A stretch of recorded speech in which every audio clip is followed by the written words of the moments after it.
Now, Alastair, you made a bold move 2 years ago. You moved over to Switzerland to start up a wealth management firm in Switzerland. Why did you do that? Well, Amanda, part of the reason was that my business partner had already been in Switzerland for a number of years and had spent quite a few of those years actually trying to convince me to come over. A number of aspects came together at the same time, and I felt that at this stage of my career, rather than necessarily working for others, it was about time I put my energies and efforts to working for myself. Stephen and I looked to set up Fern Wealth over 2 years ago now, and very happy that we did that. And do you find Switzerland a good place to do business from?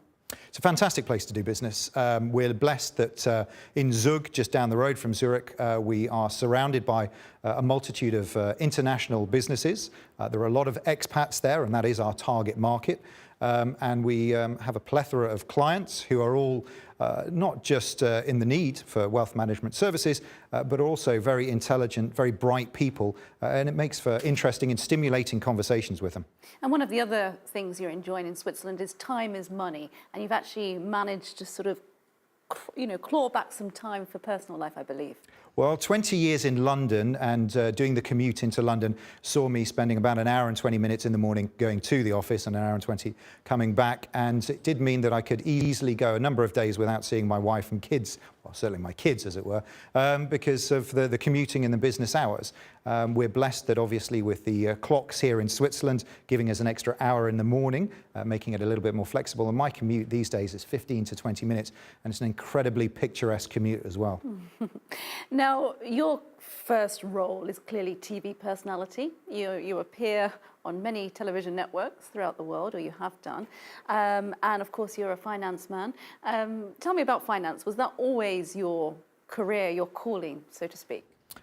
You know what? I think it very much was. I grew up in the Middle East, and my father at that point in time was one of these expats who had a good salary, didn't get taxed obviously because it was Bahrain, but needed to look after his own finances. And on a weekly basis, he would have conversations with his broker in London, and I was lucky enough to listen into many of these conversations. I think the bug, the interest in stocks and shares and the markets took hold of me, and I'm one of these people that was blessed to start working in the City of London over 20 years ago now, and I enjoy my Mondays. I like going into the office. I like getting involved with the markets and how it interacts with so many other areas, politics, geopolitics, economics. They're all entwined with the marketplace, and I find it incredibly interesting. And presumably being curious is what makes you successful at the end of the day in conversation with clients, but also in terms of making decisions based on what you're hearing and seeing.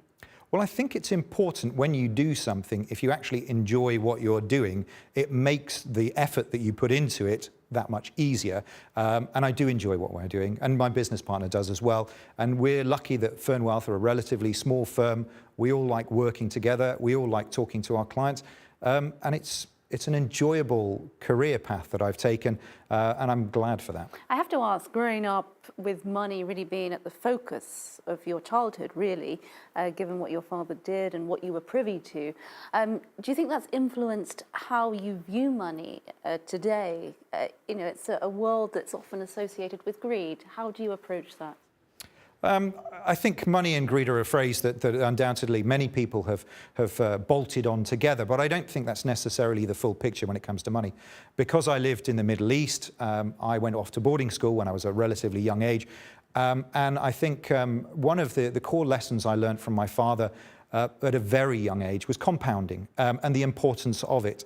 And I think when it comes to people, they can get focused very much on the business that they have, working for the company that they work for, putting in long hours. Lots of travel seems to be one of the major aspects of many people who work in Switzerland, and they sometimes lose focus on themselves and their family. And we are in the privileged position of being able to realign their energies a little bit, not necessarily just working for the company that they work for, but working for a better, brighter future for their family, looking to help them provide for their kids' education in the future, ensuring they've got the finances in place for that, looking to ensure that when it comes to retirement, they're not just going to survive retirement, but they're going to actually enjoy retirement. And sometimes most times, people lose track of what they're actually working for. And the question we ask numerous clients or potential clients is, are you working to live or live to work? It sounds like family is very much a foothold of keeping one grounded, and your childhood obviously had quite an impression on you. Is boarding school an option for your children? Yes, it is. I think this is an area that the schooling education here is very good. We have both of my children. I've got a 5-year-old son and an 8-year-old daughter. Son's just about to turn 6 imminently. And they're both going to local schools, and I think the schooling here is very good. But I do think that I would like to be in a position to send them off to boarding school and possibly university, not necessarily just in Switzerland, but wherever they might want to go. And my wife and I have been working towards ensuring that that's going to be an option for us and our children when they get to that age. And would you encourage them into the finance industry? I certainly wouldn't push them away from it or shy them away from it. And I certainly would ensure that they're well aware of everything that goes into it. However, as long as they're happy, I think I'm going to be happy. And the future of finance, of course, anyway, being a little uncertain, unless you know something I don't. Well, I think there's always been complexities, battles and issues in the financial world. I don't think that's going to go away anytime soon. Money is an intrinsic part of everybody's life. And I think it's part of our job is to ensure that we help holding our clients' hand, guiding them through these complex, turbulent and problematic areas, and ensuring that we help look a little bit further down the road, and maybe if we can, just sneak a peek around the corner too. Would you see your role in society being more like a translator, if you will, in terms of translating what's going on in the world and what's relevant to the individual?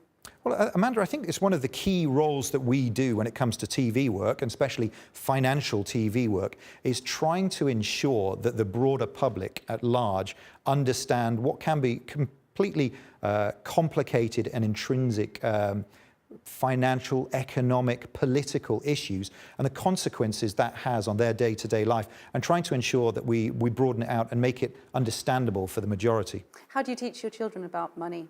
Do you give them pocket money? Do you give them a piggy bank? They earn pocket money, and they have to. My background is I'm a Scot, I'm a Glaswegian, I know I sound English, but I think giving money is not necessarily the right way. So earning and working for it, I think, is a key learning process. Rolling your sleeves up and doing Getting those dirty. dishes. Thank you very much, Alastair. Thank you.